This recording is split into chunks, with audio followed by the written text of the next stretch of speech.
para ter uma ideia. Então, no caso, a proposta que vocês levantaram era de que as pessoas mais ricas pagassem mais impostos e que assim tributassem os transportes, né? E isso, sempre que a gente começa a discutir transporte, você tocou nesse ponto, é legal a gente tratar, muitas pessoas em geral falam, mas nos países na Europa, onde a sociedade é mais desenvolvida, o transporte é melhor, o transporte é mais agradável, etc.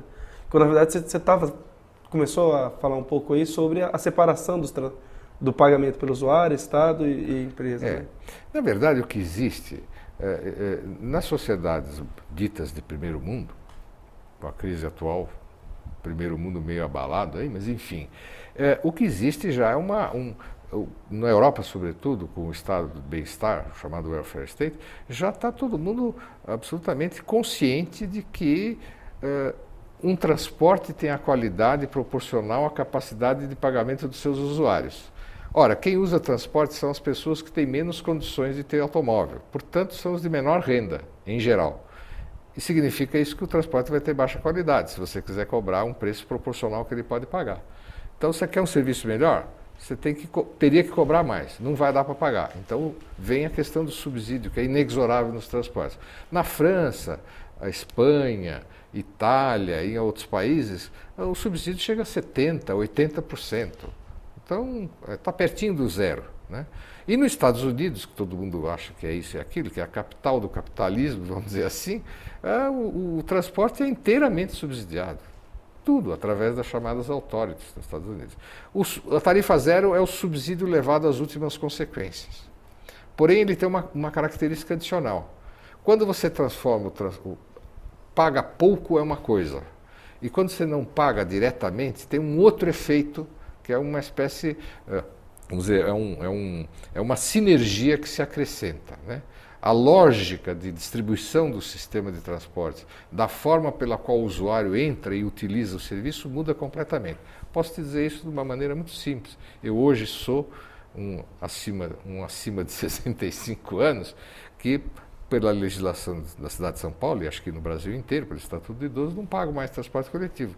Então eu organizo a minha viagem da maneira que eu bem entendo, na hora que eu bem entendo. Isso muda completamente a forma de você organizar a sua vida e do transporte se organizar para atender esse tipo de serviço.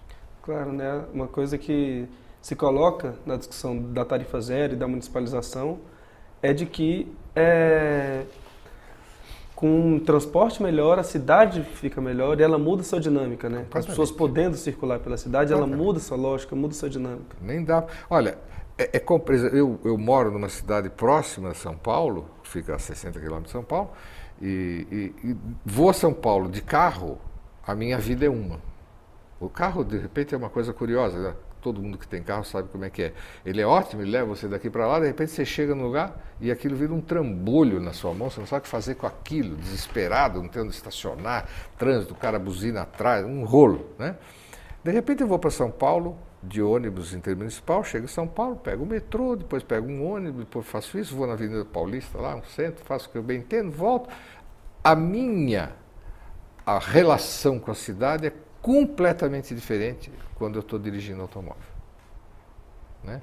Então, muda também a relação entre as pessoas e a sociedade. E melhorar o ônibus, com certeza, é diminuir o número de automóvel, diminuir a poluição, diminuir a degradação que o automóvel cria na cidade. Né? Agora, isso é uma disputa histórica. As cidades europeias, há muitos anos, a classe média, etc., usava e abusava do transporte coletivo. É uma disputa com a indústria automobilística. A indústria automobilística quer vender carro. Sem entrar no mérito, sem entrar em discussões aprofundadas, ela quer vender carro. O negócio dela é vender carro. E ela vende carro por duas formas. Através do sonho, né? O sonho, aquele produto lindo, maravilhoso, eu passeando com a família, criancinha, aquela coisa toda. E também criando uma cidade que exige usar o carro. Então, à medida que o tempo foi passando, as cidades, inclusive algumas da Europa e aqui na América do Sul, no país do terceiro mundo, muito, né?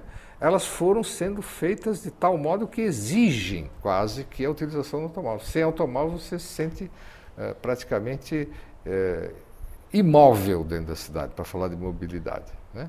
Então há que se fazer um trabalho no sentido oposto. Né?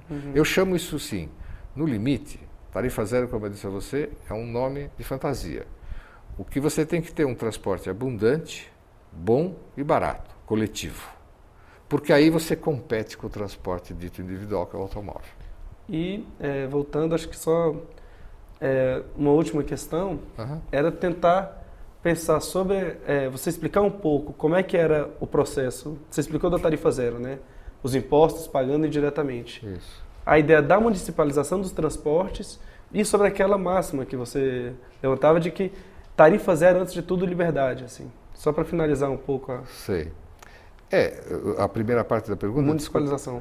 A municipalização é uma forma de gerenciar o sistema de transporte, porque hoje o que existe no Brasil é a concessão. É inconcebível você fazer qualquer coisa num sistema que faz concessão de um serviço por 20, 30 anos. A cidade muda muito, é uma coisa insana. Isso é a municipalização, que é uma outra forma de contratação, não é o caso da gente discutir aqui agora, mas muda, não tem mais a concessão. E a outra questão é a liberdade. Realmente, você tem na sociedade hoje brasileira, no mínimo para dizer brasileira, os móveis e os imóveis. Você tem uma quantidade imensa da população que está praticamente imobilizada e que não desfruta de uma cidade. A cidade, a lógica da cidade, elas nasceram sob essa ótica, por isso se chama cidadania, se chama urbanidade, é para usufruir tudo. Agora, as pessoas que não dispõem de carro nas cidades brasileiras estão lascadas. Aqui em Brasília, pelo amor de Deus, não sei como é que elas sobrevivem, sinceramente. Então, transporte coletivo é liberdade de locomoção. Tarifa zero, liberdade plena. Plena, exatamente. Eu acho que para finalizar um pouco, acho que a gente tentar pensar um pouco mais nisso, nessa lógica do transporte, enquanto é algo que, de vários serviços que a gente tem na sociedade, é entendido como serviço que tem que ser pago no ato da compra, né? No ato do uso, né?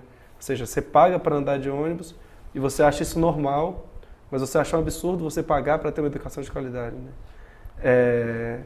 Essa nossa mentalidade vem muito da compreensão de que o transporte é um serviço essencial para a sociedade, mas de uma relutância em entender que sem o transporte a sociedade não funciona, e uma carga de preconceito, uma carga de discriminação, que é de que se as pessoas puderem andar, se as pessoas puderem exercer sua liberdade na cidade, a cidade não vai ser mais de uns poucos que podem usar dos bens dela. Também tem isso. Quer dizer, então você tem dois aspectos do transporte coletivo tarifa zero, né? Um é um aspecto que eu chamo, digamos assim, racional. Eu não entro no mérito de nada, só racionalmente lhe falando, eu acho que é absurdo hoje você ter um sistema que você tem que entrar, pagar tarifa, controle, uma opção de coisas dessa natureza, emperrando o bom funcionamento do serviço. E de outro lado, você tem a questão política, que é isso que você tocou agora. Quer dizer, numa sociedade de desiguais, a mobilidade é desigual. Nós queremos isso? Não.